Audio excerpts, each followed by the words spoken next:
My first idea for this video was a general 1960s Pulp Fiction cover style challenge, but during the research it turns out most of my favorites were drawn by the same man, George Ziel.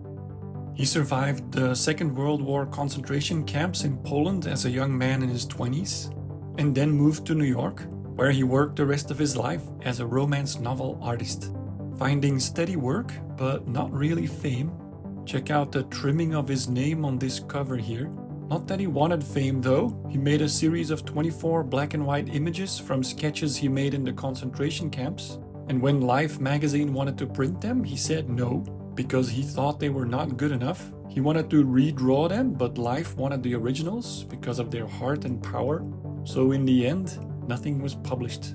By the way, this cover has to be based on Rita Moreno, right? Who did get her share of acclaim, being one of the only few EGOTs. That's an artist who has an Emmy, Golden Globe, Oscar, and Tony Award. Not that awards or attention is what makes somebody a success, but still, let's honor Mr. Ziel today. I'm going to do my very best to pay homage to this genius and show you some of the awesome covers he made. And if you've seen any of my other videos, you'll know the X-Men will be a part of it. Here I'm first just recreating the face one for one to see if the Photoshop brushes I usually use will do the trick. And I think it'll do nicely. Just add some old paper filters over it in the end.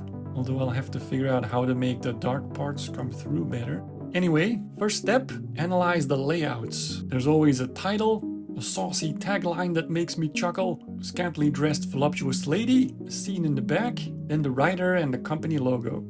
I collected some of my favorites and a lot of them have that diagonal paint patch in the back, so I'll do that.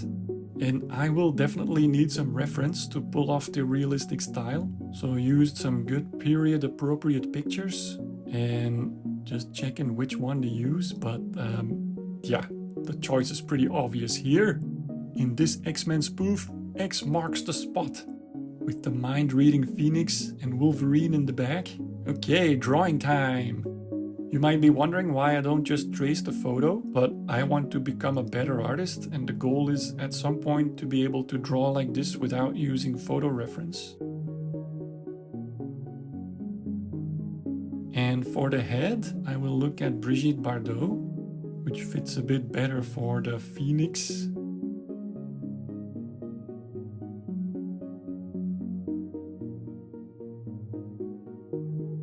If you're curious about the painting technique I'm using, please check out the Alex Ross video where I go over it in detail. It's just the way I like doing it, and I have no rules for myself, so I copy and merge or filter layers as needed.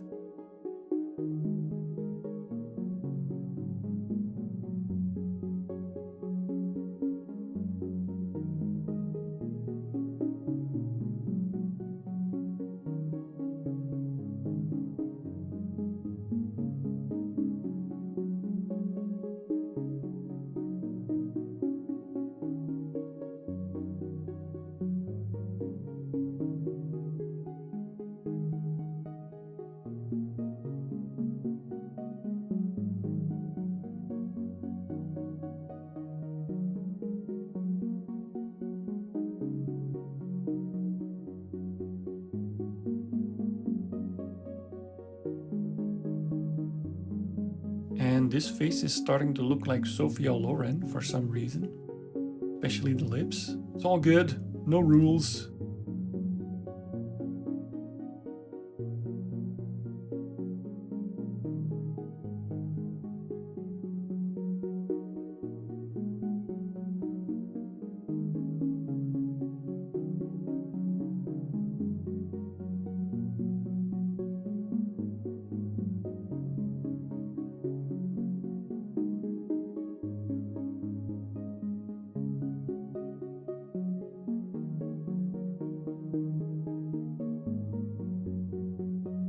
For Wolverine, I'll make him a bit thicker than James Dean here, and I'll use those purples from the sample.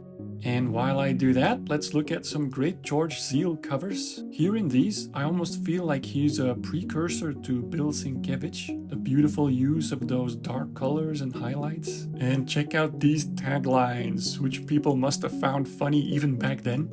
She had everything it took to drive a man mad, and she enjoyed doing it. Strictly out of his class. Don't worry, pal. Like they say in our generation's Pulp Fiction. Personality goes the wrong way. Some more about George's life. He was quite a shy man who didn't speak a lot of English, working at a slightly lower pace than his contemporaries, about 3 paintings a month, according to one source. But he kept painting until the end of his life, and this is one of his last paintings as an old man. Gorgeous, super realistic, almost Rembrandt-like. How lucky are we to have all this art at our fingertips for free on the internet? Yep, I'm just about done with my homage. Title, logo, writer and price, tagline, some old paper on top, and finito! She was a mind reader who had read it all until she met this roughhouser. Okay, obviously not as good as George Ziel himself. His anatomy is perfect, and in mine I'm happy with this part. But it was excellent practice, and I hope I got to introduce George Ziel to some more art lovers. Anyway, drop a like if you enjoyed this homage, and catch you in the next one.